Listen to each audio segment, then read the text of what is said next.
मंडळी ठरलं तर मग या मालिकेचा आजचा म्हणजेच 25 ऑगस्टचा एपिसोड रिव्ह्यू तुम्ही ऐकत आहात. प्रेक्षकांनो, आज त्यांनी अर्जुनची परिस्थिती खूप गंभीर आहे असं दाखवलंय. बापरे, आपला अर्जुन लवकरात लवकर बरा हो. सुरुवातीला आपण बघतोय सायली खूप अनइझी फील करत असते आणि अर्जुनचा फोन आला नाही म्हणून तिला घबराट होत असते. इकडे अस्मिता चैतन्याला विचारते की अर्जुन नेमका कुठल्या दवाखान्यात आहे आणि चैतन्य तिला सांगतो आणि म्हणतो की तुम्ही सगळेजण एकत्र बाहेर पडू नका, नाहीतर सायली वहिनीला शंका येईल. अस्मिता सायली वहिनीला यातलं काहीही कळता कामा नये. आणि प्रतिमा त्या पण म्हणतात, हो आपण सायलीला हे नाही सांगायचं या अवस्थेत तिला एवढा मोठा धक्का बसलेला चालणार नाही. चैतन्य म्हणतो, तुम्ही सगळे एकदम येऊ नका, प्रयत्न करा की वहिनीला कळणार नाही, मी अश्विनकडनं तुम्हाला अपडेट सांगतो. कल्पनाताई रडतात आणि म्हणतात, नाही बाबा नाही, मी जाणार म्हणजे जाणार. अस्मिता म्हणते, बरं चैतन्य, आम्ही बघतो काय करायचं ते. मग प्रतिमा त्या म्हणतात, हे बघ प्रताप, तू आणि कल्पना जा हॉस्पिटलमध्ये, मी आणि अस्मिता थांबतो इथे, म्हणजे सायलीला संशय नाही येणार. लगेच ही श्वेतामध्ये म्हणते, तुम्ही सगळेजण जा ना अर्जुन सरांना भेटायला, म्हणजे सायली ताईची काळजी करू नका, मी सांगेल तिला काहीतरी, तिच्या काहीतरी कारण काढून तुम्ही सगळेजण जा, मी आहे ना, मी थांबते सायली ताई जवळ. अस्मिता म्हणते, नाही नाही श्वेता, आम्ही सगळेच गेलो ना तर सायलीला नक्की संशय येईल. प्रतिमा त्या म्हणतात, हो हो, आपण अर्जुनला बघायला नंतर जाऊ. सायलीची तब्येत जपणं सध्या खूप महत्वाचं आहे. प्रताप, कल्पना, तुम्ही निघा बरं आणि फोन करा आम्हाला पोहोचल्यावर. आता कल्पनाताई आणि प्रतापराव जातात बरं का हॉस्पिटलमध्ये. मंडळी, आपल्याला अर्जुनला अशा अवस्थेत कधी बघवलं नाही हो. अर्जुन कायम ॲक्टिवेट असतो, कायम तो म्हणजे सगळ्या गोष्टींना सामोरं जायला तयार असतो आणि बिचारा आज तो हॉस्पिटलमध्ये पडलाय. आता अस्मिता आणि प्रतिमा त्या खूप रडत असतात अर्जुनची ही अवस्था ऐकून, आणि अर्जुनला त्यांनी खूप क्रिटिकल पण दाखवलंय बरं का. साहजिक आहे, त्याने खूप मार खाल्लाय ना प्रेक्षकांनो, त्यामुळेच. आता ह्या रडत असतात प्रतिमा त्या अस्मिता, तेव्हा श्वेता मुद्दाम म्हणत असते, रडू नकोस अस्मिता ताई, जाऊ द्या, होईल सगळं नीट, धीर धराव, काही होणार नाही, अर्जुन सरांना सांभाळा स्वतःला. पण इकडे प्रियाचं कौतुक चालू आहे आणि आता महिपतला सॉलिड भीती वाटते बरं का. महिपतने कसा U-टर्न मारला ते बघा. आजचा एपिसोड त्यांनी खूप मोठा दाखवलाय मंडळी. राकेश जेलमध्ये गेला आणि प्रियाला म्हणतोय, कमाल आहेस तू प्रिया, कमाल, अगं इथे बसून तू दोऱ्या हलवल्यास आणि तो अर्जुन कळसूत्रीप्रमाणे नाचायला लागलास. लगेच प्रिया म्हणते, हात दे रे राकेश, हात दे. राकेश म्हणतो, काय हात कशाला. प्रिया त्याचा हात धरते आणि खुर्चीवर उभी राहून नाचायला लागते. दिस इज टू मच. ती कॉन्स्टेबल बाई म्हणते, अगे प्रिया हे काय करते. प्रिया आता त्या खुर्चीवर उभी राहते आणि एक पाय टेबलावर ठेवते आणि म्हणते, मी प्रिया सुभेदार आहे, मी अख्ख्या जगावर राज्य करते, कुठलीही खिंड कुठलीही गज मला अडवू शकत नाही, मी जी गोष्ट करते ना त्यात मी जिंकतेच. ती कॉन्स्टेबल बाई म्हणते, ए बाई तू खाली उतरते का, कोणी पाहिलं तर मला प्रॉब्लेम होईल. राकेश म्हणत असतो, ए बाई खरंच खाली उतर ग प्रिया, उगाच प्रॉब्लेम नको. प्रिया म्हणते, हॅ काय तुम्ही पण. प्रिया मग राकेशचा हात धरून अलगदपणे खाली उतरते. मग राकेश म्हणतो, प्रिया तुला कसं कळलं की तो अर्जुन तुझ्या ट्रॅपमध्ये फसेल. प्रिया म्हणते, मी जेवढं अर्जुनला ओळखते ना तेवढं तो स्वतःला पण ओळखत नाही. त्याचं इन्व्हेस्टिगेशन मी गेल्या काही वर्षात खूप जवळून पाहिलंय. त्यांची विचार करायची पद्धत ना मला चांगलीच माहिती आहे. म्हणूनच तर मला आत्ता माहिती आहे ना की सुभेदारांच्या घराला जवळ सुतक लागलं असेल. ए राकेश, श्वेताला कॉल कर ना, मला ना तिथलं वातावरण ऐकून माझे कान तृप्त करून घ्यायचेत. राकेश म्हणतो, अगं लावला सगळं फोन, पण माझा फोन बाहेर आहे ना. प्रिया म्हणते, अरे बथड, या सीमाला कशाला पैसे देतोस दर महिन्याला, तिचा फोन घे. मग लगेच राकेश म्हणतो, हो फोन द्या हो ताई. मग ती कॉन्स्टेबल बाई म्हणते, अगं देते ग बाई फोन तुला, पण तू आधी खाली उतर, कोणी आलं ना तर मला प्रॉब्लेम होईल ग. लगेच प्रिया म्हणते, काही झाले की आपले एकच बोलते तू, प्रॉब्लेम होईल. हे काय तू पण. हे लाव रे लाव, राकेश फोन लाव. राकेश फोन लावतो आता श्वेताला. श्वेता बाहेर येऊन बोलते बरं का आता या दोघांशी. आता प्रिया म्हणते, हॅलो ए श्वेता, घरात काय चाललंय ग. प्रिया असं म्हटल्या श्वेता म्हणते, अगं तू तिथे जेलमध्ये बसून जे जादूचे प्रयोग करतेस ना ते सगळं इथे बघून मज्जाच मजा आहे. घरात नुसती रडारड चालू आहे प्रिया, अगं अर्जुन गेल्यासारखं वातावरण आहे इथे. प्रिया म्हणते, अगं श्वेता, पण अर्जुन गेल्याची बातमी नाही आली ना मला अजून. बरं आता यापुढे सगळं माझ्या मनासारखं होणार आहे बरं का. अर्जुन मरायला टेकलाय ही बातमी कळल्यावर सायलीची तब्येत बिघडली असेल ना. काय ग ए श्वेता, तिला चक्कर बिक्कर आली का ग, काय मरायला टेकली असेल ना ती सुद्धा. श्वेता म्हणते, नाही अजून घरच्यांनी ठरवलंय तिला काही सांगायचं नाहीये. प्रिया म्हणते, अरे असं कसं, सायलीला कळायला हवं ना. श्वेता म्हणते, हॅलो प्रिया, घरच्यांनी ठरवलंय की सांगायचं नाही, मग मी डायरेक्ट तिला जाऊन कसं बोलू हे सगळं, पण ठीक आहे माझे प्रयत्न सुरू आहेत. प्रिया म्हणते, श्वेता प्रयत्न वगैरे सुरू आहे असं काही सांगायचं नाही मला, तू जा आणि त्या सायलीला सांग डायरेक्ट, अर्जुन मरायला टेकलाय आणि मग तिचे एक्सप्रेशन बघ. सायलीने हे ऐकलं आणि जिन्यावरून अशी गडगडत खाली आली आणि तिचं बाळबीळ गेलं तर अगो एक्स्ट्रा बोनस मिळेल, मी जेलभर पेढे वाटेल मग. श्वेता म्हणते तुझी ही इच्छा मी पूर्ण करायचा प्रयत्न करेलच. तेवढ्यात आता अर्जुन दाखवलाय त्यांनी मध्ये प्रेक्षकांनो. अरे यार, मला अर्जुनचे सीन बघितले तरी कसं तरी होतंय. अर्जुनला आपण या अवस्थेत कधीच पाहिलं नाही ना प्रेक्षकांनो. पण काळजी करू नका, अर्जुन होईल बरा. शेवटी देवाकडे न्याय असतोच. आपण मालिकेच्या एवढे प्रेमात आहोत ना प्रेक्षकांनो, की आपल्याला ना म्हणजे या सगळ्या मालिकेतली पात्र अगदी आपल्या घरच्यासारखी वाटतात ना. खरंच अर्जुनची कंडिशन खूप क्रिटिकल आहे. आता मध्येच त्यांनी थोड्या वेळ अर्जुनचा सीन दाखवलाय आणि त्याच्या मणक्यामध्ये खूप मोठा म्हणजे काय इजा झाली आहे. कारण त्या गुंडाने चाकू खुपसला होता ना मागून अर्जुनच्या पाठीमध्ये. त्यामुळे त्याला आता शस्त्रक्रिया वगैरे करायची असं त्यांनी आज एपिसोडमध्ये दाखवलंय. आता मध्येच त्यांनी पुन्हा प्रियाचा आणि श्वेताचा सीन घेतलाय. अर्जुनचा सीन झाल्यावर अर्जुनची ही अवस्था अश्विनला बघवत नाहीये. मुळातच सुभेदार खूप इमोशनल आहेत आणि त्यातनं हे असलं काही झालंय म्हटल्यावर सायली सतत आता फोन लावत असते अर्जुनचा, पण फोन काही लागत नसतो अर्जुनचा. सायली खूप आता टेन्शनमध्ये येते. ती चैतन्याला पण फोन लावत असते, पण चैतन्य पण फोन उचलत नसतो सायलीचा. चैतन्य फोन उचलत नाही म्हणून ती सावंतला पण फोन लावते. पण सायली आता खूप टेन्शनमध्ये येते कारण कोणीच फोन उचलत नाहीये. सायली विचार करते काय सुरू असेल तिकडे, कोणीच फोन माझा का उचलत नाहीये. मग श्वेताप्रियाचा सीन दाखवलाय. ही श्वेता म्हणत असते ती मानसी लागली असेल ना पोलिसांच्या हाती, ती कोर्टात बोलणार आहे ना सायलीकडनं. अगं म्हणजे सायलीच्या विरोधात आपल्याला बोनस मिळणारच ना कोर्टात.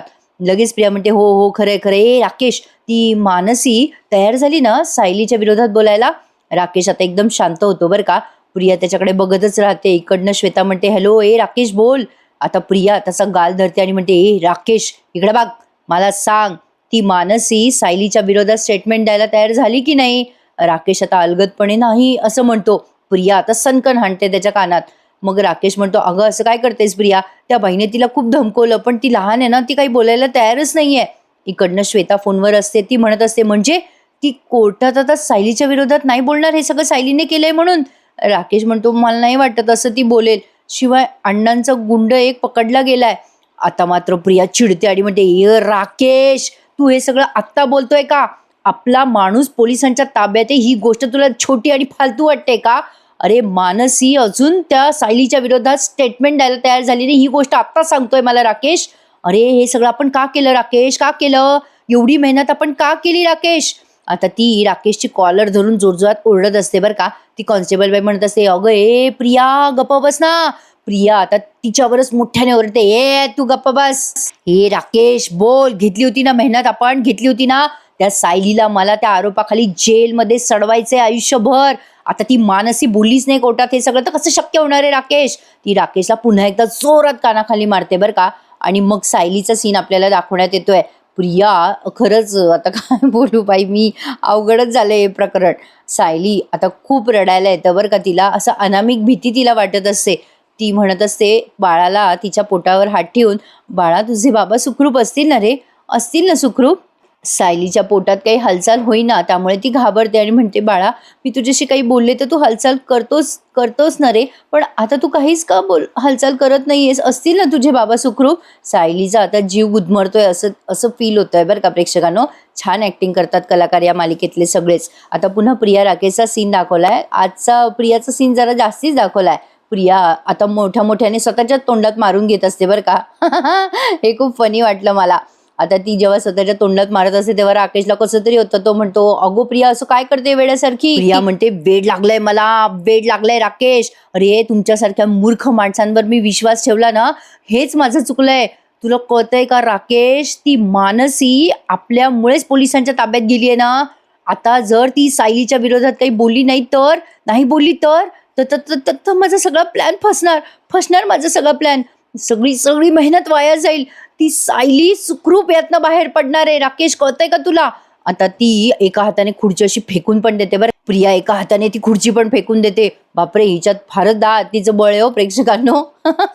ती लगेच श्वेता फोनवर म्हणते राकेश सावर प्रियाला. राकेश म्हणतो अगं प्रिया तू जरा शांत हो. अगं त्या मानसीने अर्जुनला खूप मार खाताना पाहिलंय आणि शिवाय अर्जुन हॉस्पिटलमध्ये आहे ना, तर तिच्या डोक्यावर याचा परिणाम होईलच ना. अगं ए प्रिया, आपल्याकडे वेळ आहे अजून. अगं आपण करू तिला कन्व्हिन्स. मी आणि सचिन आहोत ना. अगं आम्ही करू ते काम. तू नको एवढं टेन्शन घेऊस प्रिया. प्रिया म्हणत असते, हे काम तुम्हाला करावंच लागणार आहे. करावंच लागणार आहे तुम्हाला. त्या मानसीला एवढं घाबरवा की ती सायलीच्या विरोधात स्टेटमेंट द्यायला तयार झाली पाहिजे. करावं लागेल राकेश, करावं लागेल. जर तू हे काम नाही केलंस ना, तर आपण संपलो म्हणून समजा. प्रियाने आता त्या राकेशची कॉलर धरलेली असते आणि ती जोरात त्याला खाली फेकते.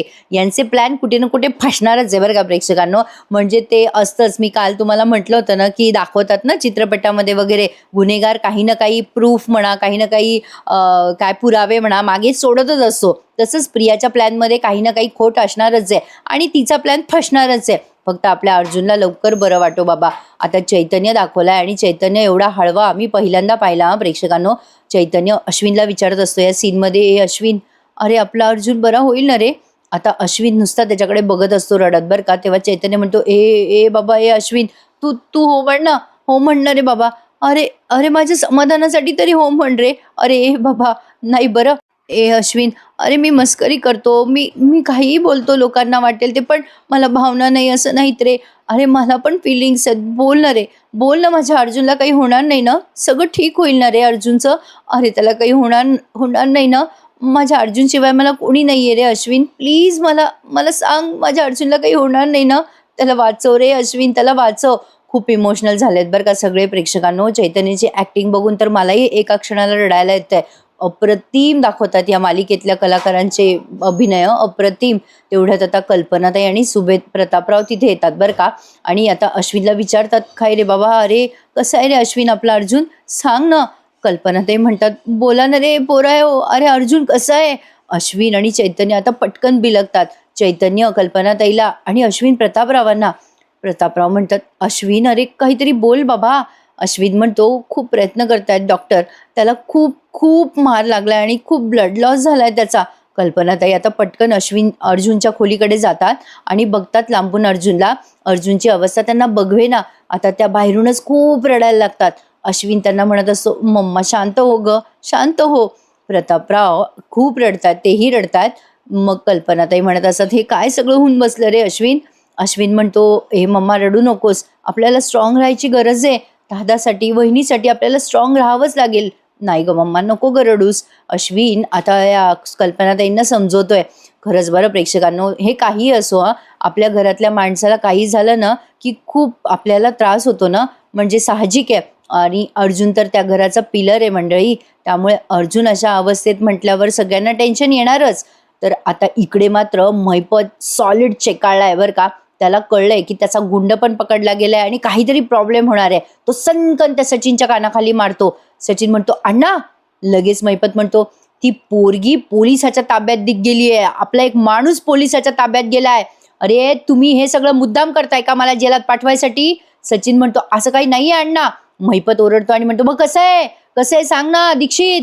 हे बघ, त्या पोरीनं नाही तर त्या माणसानं पोलिसांना जर खरंच सांगितलं ना, तर 113% माझी वाट लागणार आहे दीक्षित. हे पाय दीक्षित, मी तुला परत एकदा सांगतो, जर त्या दोघांना खरी बातमी दिली ना, तर मी काय करल सांगता येत नाही.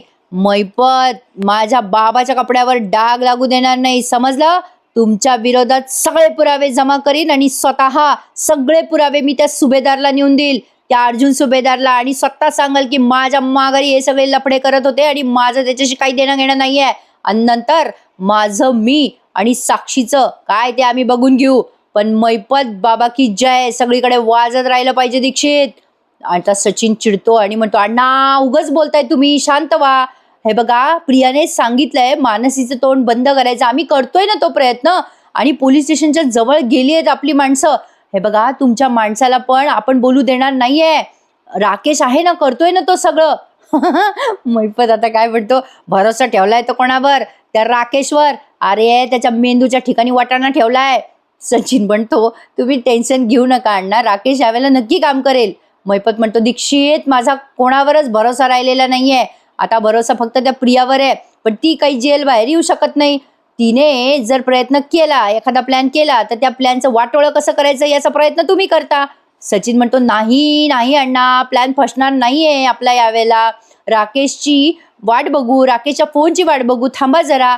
मैपत म्हणतो, मी कोणाच्या बापाच्या फोनची वाट पाहणार नाही आता. लाव फोन, तू लाव फोन दीक्षित त्या राकेशला. सचिन म्हणतो, लावतो लावतो अण्णा, आणि त्याने राकेशला फोन लावलाय. इकडे आता प्रतिमात्या, अस्मिता आणि श्वेता आहेत बरं का. खूप रडत असतात प्रतिमात्या. श्वेता म्हणत असते, अस्मिता ताई रडू नका, ही वेळ रडायची नाही, धीर धरा प्लीज. किती गोड गोड बोलते बघा नाही. मग आता अस्मिता फोनवर वाट बघत असते फोनची, चैतन्याच्या, अश्विनच्या. मग ही श्वेता म्हणत असते, अर्जुन सरांवर असं का संकट आलं असेल. अस्मिता म्हणते, हो ना, माझ्या अर्जुनने कधी कोणाचं वाईट केलं नाही, त्याने सगळ्यांची मदतच केली, त्याच्यावरच का संकट आलं, का घडलं त्याच्या बाबतीत असं. प्रतिमात्या म्हणतात, बरोबर आहे ग तुझं अस्मिता, सगळं बरोबर आहे, देव बघतोय ग सगळं, आणि अर्जुनचं तो काहीही वाईट होऊ देणार नाही, नको काळजी करूस. अस्मिता म्हणते, आली असेल ना ग शुद्ध अर्जुनला, तो बरा असेल ना ग. प्रतिमात्या म्हणतात, अश्विन मगाशी म्हणाला की डॉक्टर काही सांगत नाहीये ग अजून. अस्मिता सारखी तिचा फोन हातात घेत असते. श्वेता म्हणते, हो ना, देव पण ना अर्जुन सरांसारख्या लोकांची परीक्षा का घेतो काय माहीत. तेवढ्यात आता सायली खाली येत असते बरं का, आणि श्वेताचं लक्ष जातं. आता मुद्दाम श्वेता असं दाखवतीये जसं काही तिने सायलीला पाहिलंच नाही, आणि अस्मिताला म्हणते, अर्जुन सर एकटेच गेले होते ना मानसीला शोधायला, नाही म्हणजे त्यांनी पोलिसांना तरी न्यायला हवं होतं ना अस्मिताताई त्यांच्याबरोबर. सायली आता जिना उतरत असते हळूहळू. श्वेता म्हणत असते, बापरे, ते जे गुंड आहेत ते खूप भयंकर असतील ना, खूपच अवघड झालंय ना. मग लगेच अस्मिता म्हणते, थांब ग श्वेता, मी अश्विनला व्हिडिओ कॉलच करते, म्हणजे आपल्याला कळेल तिथे काय चाललंय. एकीकडून सायली अशी खाली उतरते आणि एकीकडे आता अस्मिता व्हिडिओ कॉल लावणार. तेवढ्यात आता प्रतिमात्या म्हणतात, हो लाव ग बाई व्हिडिओ कॉल लाव. सायली आता अशी समोर येते बरं का, आणि मग म्हणते अस्मिताला, अस्मिता का फोन लावतेस भाऊजींना आणि व्हिडिओ कॉल. आणि सगळेजण घाबरतात आता, म्हणजे सायलीला कळू द्यायचं नाहीये ना, पण शेवटी कळणारच होतं प्रेक्षकांनो. हे त्यांचे म्हणजे त्यांचं जे दुःख आहे ते किती काळ असं लपून ठेवणार होते. आता त्यांनी उद्याचा प्रोमो पण दाखवलाय, सायलीला कळतं. आता सायलीला पण प्रचंड धक्का बसतो आणि ती म्हणजे खूप अशी पॅनिक होते बरं का अर्जुनला भेटल्यावर. छान दाखवलंय त्यांनी सगळं. आता श्वेता बघते सायली जवळ आली आहे आणि घाबरतात या दोघी जणी, प्रतिमात्या आणि अस्मिता. इकडे डॉक्टरांना भेटलेत प्रतापराव आणि कल्पनाताई. ते विचारतात, डॉक्टर आमचा अर्जुन बरा होईल ना, कसा आहे तो आता. ते डॉक्टर म्हणतात, हे बघा मी तुम्हाला फॉल्स होप देणार नाही, अर्जुन सरांना जी जखम झाली आहे ना ती खोल मणक्यापर्यंत गेली आहे, त्याच्या कमरेला पण मार लागलाय, त्यामुळे बरंच मोठं डॅमेज झाल्याची शक्यता आहे. कल्पना ते म्हणतात, बापरे, अरे अश्विन याचा अर्थ काय रे. अश्विन म्हणतो, मम्मा हो, आपल्या दादाची कंडिशन क्रिटिकल आहे, आपल्याला स्पाईन सर्जरी करावी लागणार आहे. प्रतापराव म्हणतात, जमेल ते सगळे प्रयत्न करा तुम्ही. अश्विन म्हणतो डॉक्टरांना, डॉक्टर ही सर्जरी कॉम्प्लिकेटेड आहे का, आणि सर्जरी नंतर किती दिवसात रिकव्हरी होईल दादाची. त्यावर ते डॉक्टर म्हणतात, हो सर्जरी कॉम्प्लिकेटेड आहे, तुम्हाला मी क्लिअरिटी नाही देऊ शकत सध्या, फक्त एवढंच सांगतो की आम्ही पूर्ण प्रयत्न करू. आता शेवटचा सीन तुम्ही बघत आहात मंडळी. आता इकडे सायली अस्मिताला विचारायला येते, काय ग अस्मिता, तू अश्विन भाऊजींना व्हिडिओ कॉल का करत होतीस. आता या अर्जुनच्या तब्येतीबद्दल, प्रकृतीबद्दल ऐकून सगळ्यांनाच प्रचंड टेन्शन आलंय. पण एक सांगू का प्रेक्षकांनो, जे होतं ते चांगल्यासाठी होतं. अर्जुनला त्रास होतोय, मार लागलाय, याबाबत मी नाही म्हणत आहे, पण या सगळ्यातनं नक्की काहीतरी चांगलं निष्पन्न होईल हे मात्र खरं आहे. पण त्या अर्जुनला बिचारायला आराम तर मिळाला. सतत आपलं बिचारा सायलीने सांगितलं की पळत राहतो, जाऊ द्या, त्याला बिचारायला आराम तर मिळेल, त्याला काही होणार नाहीये मंडळी, तो मालिकेचा हिरो आहे, त्यामुळे त्याला काहीही होणार नाहीये, डोंट वरी. आता सायली येते बरं का अस्मिता जवळ आणि म्हणते, अस्मिता अगं तू अश्विन भाऊजीला व्हिडिओ कॉल का करत होतीस. अस्मिता म्हणते, अगं काही नाही, ते अश्विन ना हॉस्पिटलला गेला आणि गेल्यावर फोनच केला नाही बघ, मी सहज विचारत होते त्याला काही खाल्लं की नाही त्याने वगैरे. मग प्रतिमात्या पण म्हणतात, अगं हो हो. मग सायली म्हणते, नक्की ना अस्मिता. अस्मिता म्हणते, अगं हो खरंच. आणि आता ती तिचा चेहरा लपवत असते अस्मिता, कारण तिला रडू येत असतं ना, तिला वाटतं सायलीला कळू नये. सायली म्हणते, तुम्ही दोघी काही लपवत आहे का माझ्यापासनं, मला असं का वाटतंय, मगापासून एकतर मला भीती वाटते, मला कळत नाहीये कशाची भीती मला वाटते, मला त्रास होतोय एकतर. आधीच तुम्ही सांगा बरं मला काय झालंय का, तुमचे चेहरे बघून मला वाटतंय काहीतरी झालंय, काय झालंय अस्मिता, सांगशील का नक्की काय झालंय ते. आता प्रतिमात्या आणि अस्मिता एकमेकींकडे बघायला लागतात. अस्मिता म्हणते, अगं सायली काही नाही, अगं मी ना मगाशी तुझ्या रूममध्ये आले आणि खाली येऊन बघते तर काय, मम्माच्या कमरेत ना उसण भरली, मम्माला ना अचानक त्रास झाला ग, तिला चालता पण येत नव्हतं, आणि डॅड तिला मग हॉस्पिटलमध्ये घेऊन गेलेत बघ. सायली म्हणते, काय अगं आईंना एवढा त्रास झाला? अस्मिता म्हणते, अगं हो ना, म्हणून मी आणि आत्या जरा अस्वस्थ झालोय ग, दुसरं काही कारण नाहीये. सायली म्हणते, अगं मला सांगायचं ना, मी नसते गेले का हॉस्पिटलला? मग अस्मिता म्हणते, नाही ग सायली, एवढं काही सिरियस नाहीये, आम्ही दोघी तरी कुठे गेलो? मम्मा म्हणाली की याची काही गरज नाहीये. प्रतिमा त्या म्हणतात, अगं हो सायली, ते दोघं येतीलच हं थोड्या वेळात. आता त्या दोघी सायलीला असं सांगतात, पण सायलीच्या मनाला कळतंय की काहीतरी घडलंय जे वाईट आहे. ते मनाला साक्ष वगैरे कळते ना, समथिंग लाईक दॅट, असं काहीतरी त्यांनी दाखवलंय. आता श्वेता मनात विचार करते, काय या दोघी, अर्जुन मरतोय हे सायलीला कळण्याचा एक चान्स गेला, पण काहीही करून मी ही बातमी सायलीपर्यंत पोहोचवणारच आहे. श्वेता मनातल्या मनात असा विचार करत असते आणि ती उद्या काहीतरी प्लॅन करतेच, ज्यामुळे सायलीला कळतंच की अर्जुनची तब्येत क्रिटिकल आहे आणि सायली आता तिथे पोहोचतेच बरं का मंडळी हॉस्पिटलमध्ये. आजचा हा एपिसोड संपलाय. आता उद्या परवा नवीन प्रोमो सुद्धा येईलच मालिकेचा. आजचा एपिसोड जरा मोठाच होता. कसा वाटला तुम्हाला आजचा? म्हणजे नॉर्मल असा एपिसोड होता. अर्जुनच्या तब्येतीबद्दल वगैरे त्यांनी दाखवलंय आज, पण प्रियाचे आणि मैपतचे हे सगळे प्लॅन कुठे ना कुठे फेल जाणार आहे प्रेक्षकांनो, गॅरंटी आहे. असो, तर उद्याचा प्रोमो बघा. सायलीला कळतं की अर्जुन क्रिटिकल आहे आणि तशीच आता ती हॉस्पिटलमध्ये जाते. म्हणजे अश्विन फोनवर बोलतो अस्मिताच्या, अगं अस्मिताई, दादाचा जीव धोक्यात आहे ग आपल्या. आता तेवढ्यात सायली तिथे पोहोचते अर्जुनला जेव्हा ऑपरेशनसाठी नेतात तेव्हा, आणि मोठ्याने ओरडते, थांबा. अर्जुनची ती अवस्था पाहून सायलीला प्रचंड मानसिक धक्का बसलाय. ती अर्जुनच्या जवळ जाते आणि म्हणते, हे काय आहो, तुम्ही शब्द दिला होतात ना मला की मानसीला सुखरूप घरी आणाल. अहो उठा ना, तुम्ही का शांत झोपलाय, उठा ना. सायली आता एकदम अशी धक्का लागल्यासारखी करते बरं का. उद्याचा भाग सुद्धा बघण्यासारखा असेलच, काही ना काही होईलच मंडळी. आता त्यांनी एका वेळेला प्रियाचा प्लॅन जिंकला असं दाखवलंय, तर आता नक्कीच तिचे सगळे पुढचे प्लॅन फ्लॉप होणार आहे हे ते दाखवणारच आहे. तसं मालिकेमध्ये एकीकडे हार जीत चालूच असते. छान वाटला ना आजचा एपिसोड? मंडळी मला कमेंट करून नक्की सांगा तुम्हाला काय वाटतंय. आणि हो, नेहमीप्रमाणे आपल्या चॅनलला लाईक, शेअर आणि सबस्क्राईब करा. आणि आपले बाकीचे 2 एपिसोड लग्नानंतर आणि बाईचा आशीर्वाद नक्की एन्जॉय करा थोड्याच वेळामध्ये. चला तर मंडळी, उद्या भेटूयात पुन्हा एकदा. तोपर्यंत टेक केअर बरं का. धन्यवाद.